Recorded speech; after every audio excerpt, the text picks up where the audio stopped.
Here's what I admire about Josiah, okay?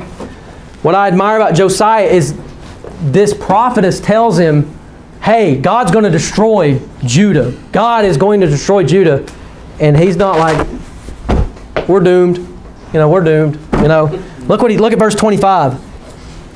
He makes an effort to clean things up, to get the country back to God.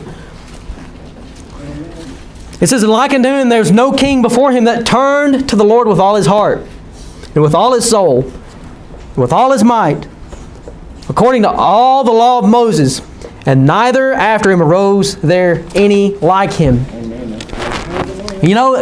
That just goes to show you that if you mess up, and you mess up big, it's like a dieting. My wife, this lady we know, she does Weight Watchers. She's like a Weight Watcher spokesman or whatever. They have those people that are like, I don't the host, I guess. I don't really exactly know what you call them. But she was talking about, like, if you're on Weight Watchers or you're on a diet and you go to the store and you're like at a gas station, you're pumping gas and you go in to pay for your gas and there's like a honey bun that's talking to you.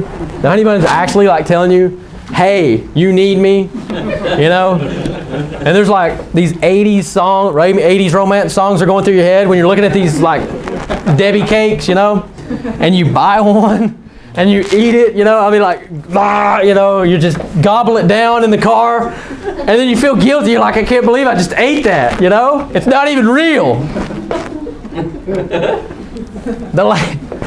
You're not like, oh well, I just ate that, so I'm going to the pizza buffet, and I'm just going to gorge myself on pizza and just pour soda down my mouth and gorge myself on pizza because I've blown it.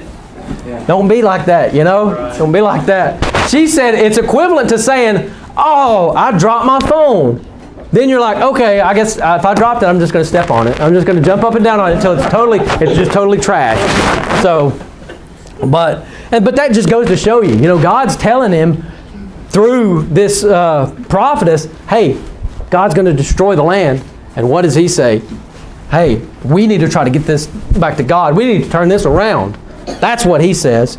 So I admire Josiah for that. Look at verse 26. It says, notwithstanding the Lord, watch this. Notwithstanding the Lord turned not from the fierceness of his great wrath, wherewith his anger was kindled against Judah because of all the provocations that Manasseh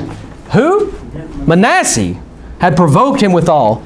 And the Lord said, I will remove Judah also out of my sight, as I have removed Israel, and will cast off this city Jerusalem, which I have chosen, and the house of which I said, my name shall be there. Jeremiah, you don't have to turn there. 2 Chronicles 35:25 says, and Jeremiah lamented for Josiah whenever Josiah died. It says, and all the singing men and the singing women spake of Josiah in their lamentations to this day, and made them an ordinance in Israel, and behold, they are written in the Lamentations. So Jeremiah was alive during the reign of Josiah, and he saw Josiah's death, and he saw the land go from godly to wicked to godly again. He saw Josiah live. He saw Josiah try, and he saw Josiah die. And Jeremiah, that's what the whole book of Jeremiah is about, is that God told Jeremiah about the imminent doom of the nation of Judah. Everything, if you read through there, Josiah had the Passover, and we just read the verse. It said there wasn't a greater one before him, there wasn't a greater one after him. Josiah is trying with all his heart. All of his heart is turned towards God. Everything's going great. God's cleaning things up. God's going to turn this nation around. God's going to do that. Why wouldn't he bless us?